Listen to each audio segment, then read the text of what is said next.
Hi hello வணக்கம். எல்லாரும் எப்படி இருக்கீங்க? நாங்கள் ரொம்பவே நல்லா இருக்கோம். எல்லாருக்கும் இந்த நாள் இனிய நாளாகவே வாழ்த்துக்கள். இன்னைக்கு நைட் ரொட்டீன் தான் பார்க்க போகிறோம். அம்மியும் பெரியவனும் என்ன கேட்டிருக்காங்க அப்படின்னா பாஸ்தா கேட்டாங்க. நம்ம வீட்டு ஸ்டைலில் பாஸ்தா எப்படி பண்ணுறது அப்படின்னு சொல்லிட்டு பார்க்கலாமா? வாங்க பார்க்கலாம். இந்த சைடு வந்துட்டு இட்லி ஊற்ற போகிறேன். அம்மி அவங்க அப்பாவுக்கு இது வந்துட்டு ஆல்ரெடி தண்ணி வச்சிட்டேன்.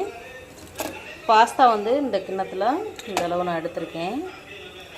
தண்ணி கொதிக்குது, நம்ம போட்டுடலாம்.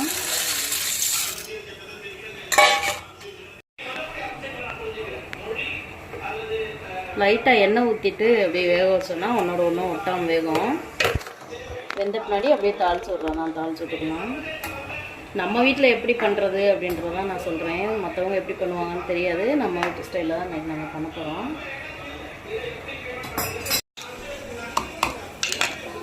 பாஸ்தாக்கு வந்துட்டு வெங்காயம், சின்ன வெங்காயம் சாப் பண்ணி வச்சுருக்கேன். அதில் வந்துட்டு 2 தக்காளி, 2 வரமிளகா போட்டிருக்கேன். காரம் அதிகமாக சாப்பிட மாட்டேன் அம்மி, அதனால். அதோட பாஸ்தா மசாலா வேறு வாங்கி வச்சுருக்காங்க பசங்க, அதையும் போட்டுக்கலாம். அதனால் நான் மிளகா கம்மி பண்ணிட்டேன். நீங்கள் வந்துட்டு பாஸ்தா மசாலா இல்லை அப்படின்ற பட்சத்துக்கு இன்னும் அதில் 7-8 மிளகா சேர்த்துட்டு நீங்கள் பண்ணிக்கலாம். பாஸ்தா வந்துட்டு வெந்துருச்சு, நம்ம அதை வடிகட்டிக்கலாம்.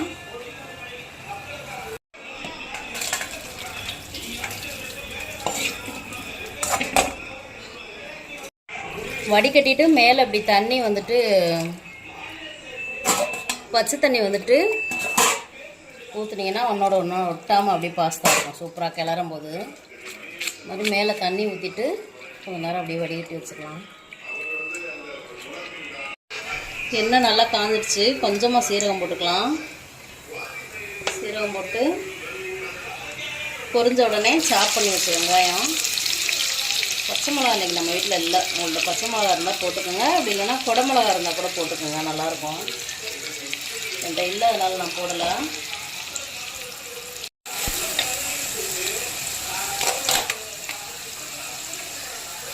கூட அப்படியே மல்லித்தலையும் போட்டுட்டு நல்லா வதக்கலாம். வதங்கி வரட்டும்.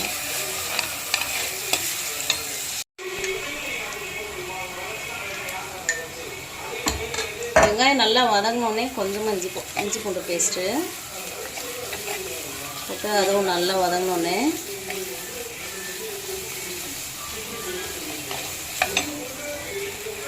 பாஸ்தா மசாலா 2 பாக்கெட் போட்டுக்கலாம்.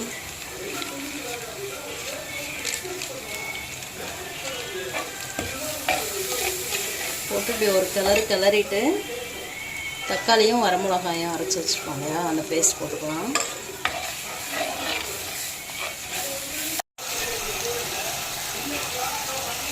கொஞ்சமாக கரம் மசாலா தூள் போட்டுக்கலாம்.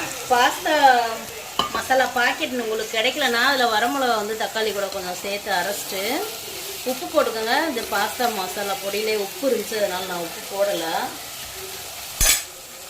நல்லா எண்ணெய் பிரியிற அளவுக்கு வதங்கி வந்துருச்சு. இப்போ நம்ம பாஸ்தாவை போட்டுக்கலாம்.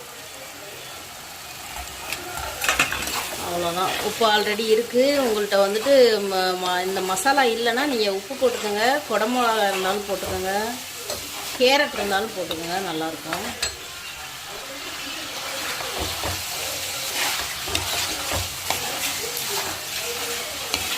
நல்லா அடுப்பை சிம்மில் வச்சுட்டு மசாலாலாம் உள்ளே சாடுற அளவுக்கு ஒரு 2 நிமிஷம் நல்லா கிளறி விட்டுட்டு சீஸ் உங்கள்கிட்ட இதில் இருந்துச்சுன்னா மேலாப்பில் அப்படி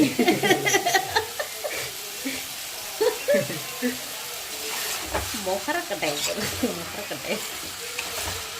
சீஸ் இருந்துச்சுனாக்கும் மேலாப்பில் அப்படி சூடாக இருக்கும் போதே சீஸை வந்துட்டு மேலே அப்படியே துருவி விட்டிங்கன்னா அப்படியே மெல்ட் ஆயிரும்.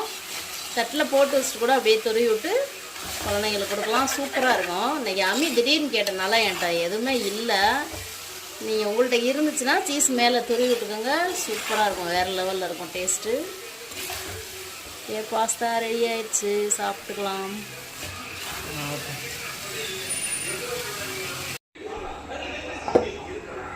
இட்லி ரெடி ஆயிடுச்சு. இன்றைக்கி வந்துட்டு சட்னி சிம்பிளாக தேங்காய் சட்னி வச்சாச்சு. இது வந்துட்டு அம்மி அவங்க அப்பாவுக்கு, பசங்களுக்கு வந்துட்டு பாஸ்தா, இப்போ அம்மிக்கு வந்துட்டு பாஸ்தா போட்டு கொடுத்துட்டா அவர் பாட்டுக்கு சாப்பிடுவார். போட்டு கொடுத்துட்டு வந்துடுறேன். காரம் இல்லடி மயிலி, காரம் இல்லாமல் தான் பண்ணியிருக்கேன். அம்மிக்கு பசி ஓவர் ஆயிடுச்சாம்மா. நீங்களும் இதே மாதிரி இந்த மெத்தட்லேயே செஞ்சு பாருங்கள், சூப்பராக வரும். இது மேலே அப்படியே சீஸ் இருந்தால் லைட்டாக துருவி விட்டிங்கன்னா சூப்பராக இருக்கும். அம்மிக்கு சாப்பிட கொடுத்துடலாம். இந்த அம்மி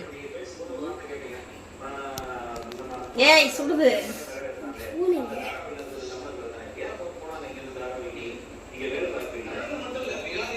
அக்கா சரி சாப்பிடு போ. குடிச்சிருக்கியா? போ கொண்டு போ. காரம் இல்லை போ. அம்மிக்கு கொடுத்தாச்சு. நான் நைட்டு அவ்வளோ சாப்பிட மாட்டேன். அதோட எனக்கு பாஸ்தாவும் பிடிக்காது. சோறு குழம்பு சாப்பிட்டா தான் பிடிக்கும். சும்மா உங்களுக்காண்டி டேஸ்ட் பண்ணி சொல்கிறேன், எப்படி இருக்குன்னு டேஸ்ட் பண்ணி சொல்கிறேன். இட்லி, தேங்காய் சட்னி, பாஸ்தா ரெடி ஆயிடுச்சு.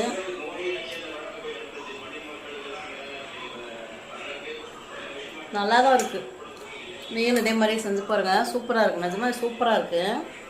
எனக்கு நூடுல்ஸு பாஸ்தா அவ்வளோ பிடிக்காது, அதனால டேஸ்ட்டு மட்டும் பார்த்தேன். ரொம்பவே ஆனால் சூப்பராக இருக்குது. நீங்களும் உங்கள் குழந்தைங்களுக்கு இதே மாதிரி செஞ்சு கொடுத்துட்டு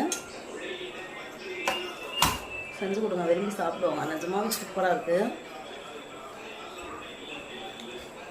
வெறுமனே நம்ம வரமிளகா போட்டு அரைச்சி போடுறத விட இந்த பாஸ்தா மசாலா வந்துட்டு பாஸ்தா மசாலா பொடி போட்டது இன்னுமே டேஸ்ட்டு சூப்பராக இருக்குது.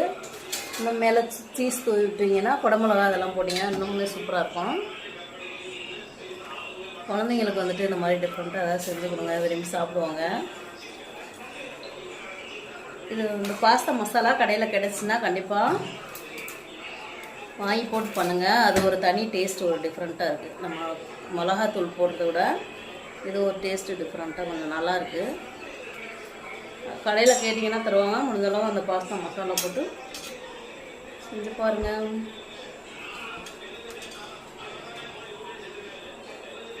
எல்லாருக்குமே இந்த நாள் இனிய நாளாக அமைய வாழ்த்துக்கள். மீண்டும் ஒரு வீடியோ. தம்பி பெரியவங்களா சாப்பிட எப்படா வீடியோ முடிப்பேன் அப்படின்னு சொல்லிட்டு ரெடியாக இருக்கேன். அதனால் நான் வீடியோ முடிச்சுக்கிறேன். மீண்டும் ஒரு வீடியோவில் பார்க்கலாம். டாட்டா.